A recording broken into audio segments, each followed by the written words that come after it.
जय श्री कृष्णा। कैसे हैं आप लोग फ्रेंड्स। आज की चर्चा बेहद महत्वपूर्ण होने वाली है। आज हम चर्चा जिस ग्रह की कर रहे हैं वह हमारे जीवन में बहुत ही महत्वपूर्ण प्रभाव लेकर आने जा रहा है। देखिए, कर्क राशि जो है काफ़ी महत्वपूर्ण राशि है। कर्क राशि जो है हमारे जीवन में काफ़ी महत्वपूर्ण मानी जाती है, क्योंकि कर्क राशि आपकी राशिपति हैं, लग्नपति हैं और हमारे लिए जीवन में विशेष प्रभावों को जागृत करते हैं।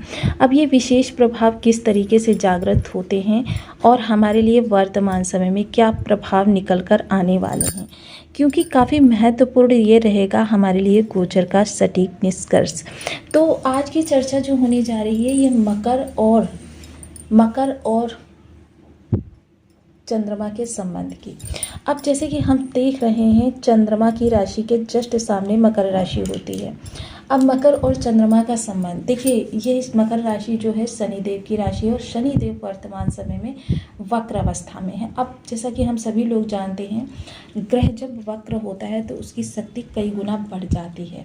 अब जब उसकी शक्ति कई गुना बढ़ जाती है तो जाहिर सी बात है वो बहुत शक्तिशाली हो जाता है। अब बहुत शक्तिशाली हो जाएगा तो जाहिर सी बात है उसकी राशि चाहे मकर हो या कुंभ, वो भी प्रबल रूप से एक्टिवेट हो जाएंगे। अब ये प्रभाव आपको किस तरीके से मिल रहे हैं, ये आपका बर्थ चार्ट और आपका कर्मा, ये दो डिसाइड करेंगे कि उसको प्रभाव आपने उसको नेगेटिव एक्टिवेट किया हुआ है या फिर पॉजिटिव एक्टिवेट किया हुआ है। अब ऐसे में चंद्रमा और मकर का ये संबंध आपके लिए किस तरीके से रहने वाला है। पहले तो हम जानेंगे कि चंद्रमा और मकर का जब संबंध बनता है तो हमारे लिए ज्योतिष समाज क्या कहता है। देखिए, इसमें विद्वान वर्ग जो हैं, बड़े बड़े विद्वान जो हैं इस चीज़ के, वो दो मत हैं। एक मत कहता है कि ये अर्धनारीश्वर है, कि जिस तरीके से शिव के बिना शक्ति अधूरी है, शक्ति के बिना शिव अधूरे हैं। चाहे जितने भी ये प्रबल हों, शक्ति संपन्न हों, लेकिन शिव शक्ति के साथ ही पूरे माने जाते हैं और शक्ति शिव के साथ ही पूरी मानी जाती हैं। तो उसी तरीके से यह शनि और चंद्रमा का संबंध भी होता है। अब शनि क्या है, एक कठोर प्लैनेट, और चंद्रमा क्या है, एक सौम्य प्लैनेट है। जिस समय ज्योतिष शास्त्र की रचना हुई, जस्ट सप्तम भाव जो होता है पूरक माना गया। अब क्या हो कि यदि व्यक्ति पूरी तरीके से कठोर हो, एकांत प्रिय हो, यानी कि वो हर रिश्ते से, पारिवारिक, सोशल, हर तरीके से वो अकेला हो जाएगा, उसके जीवन का कोई अर्थ नहीं रह जाएगा। वहीं यदि व्यक्ति पूरी तरीके से सौम्य हो तो देखिए, आसपास आपके सोशल में या कभी कभी परिवार के लोग भी, जिस युग में हम रह रहे हैं वहाँ परिवार के लोग भी ऐसा करते हुए देखे जाते हैं कि व्यक्ति से अपना मतलब साधते हैं और मतलब निकल जाने के बाद कौन है आप भाई, ये करते हैं।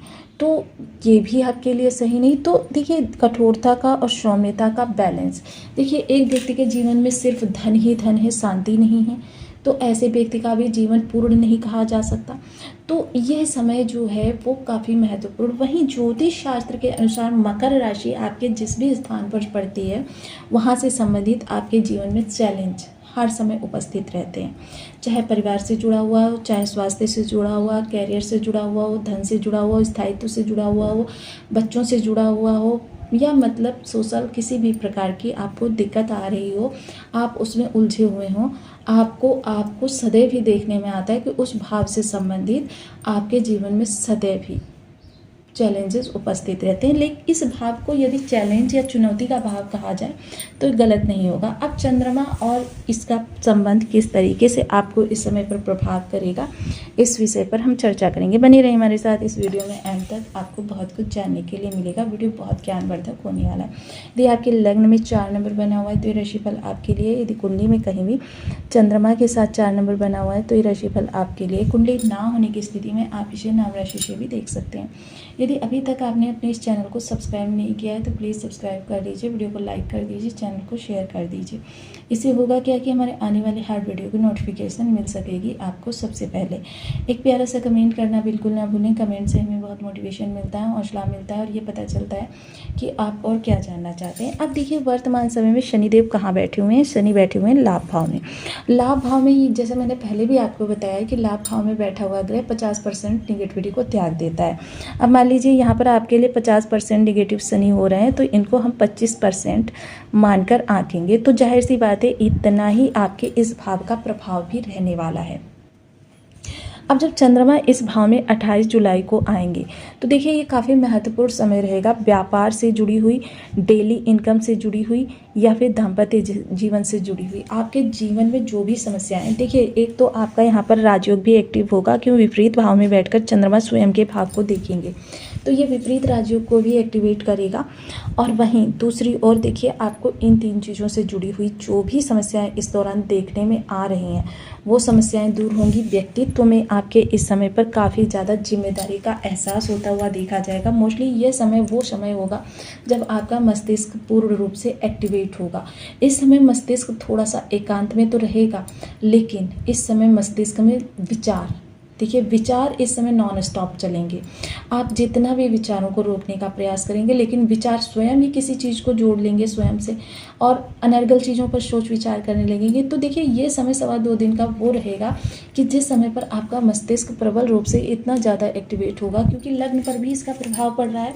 तो जाहिर सी बात है कि 12 भाव संबंधी आपकी चीज़ों को इस समय मस्तिष्क सोचता रहेगा। तो जाहिर सी बात है कि इस समय अगर कैरियर से जुड़ी हुई आपके जीवन में कोई भी समस्या आ रही है, स्टूडेंट वर्ग की स्टडी से जुड़ी हुई कोई समस्या आ रही है, उनका फोकस जो है सही नहीं हो पा रहा है, तो इस समय अपने लक्ष्य को वो मस्तिष्क में, क्योंकि हालांकि इस समय मस्तिष्क जो है थोड़ा देरी से ही सही जो समाधान उपस्थित आपके सामने करेगा वो समाधान आपका 100% सटीक और आपके लिए भविष्य में लाभप्रद रहेगा।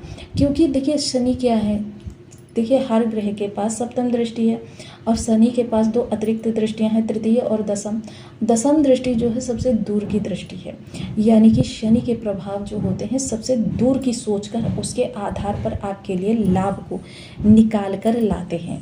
तो देखिए इस समय माइंड आपका एक्टिवेट रहेगा और माइंड से आपके मस्तिष्क से, क्योंकि देखिए विचार तो इस समय चलने ही चलने हैं, आपका मस्तिष्क शांत नहीं बैठेगा। लेकिन इस दौरान यदि आप अपने विचारों को कैरियर से या फिर ऐसी कोई समस्या जो आप बस सोच रहे हैं कि ये बस मेरी अभी समाधान हो जाए, जो आपको बहुत ज़्यादा परेशान कर रही है, तो ऐसी स्थिति में यदि आप उस समस्या को अपने मस्तिष्क में थोड़ी बहुत देर के लिए स्थान दे देते हैं तो आपके लिए जो समाधान निकल कर आएगा वो समाधान आपकी बहुत ज़्यादा जीवन में शांति को प्रदान करने वाला होगा।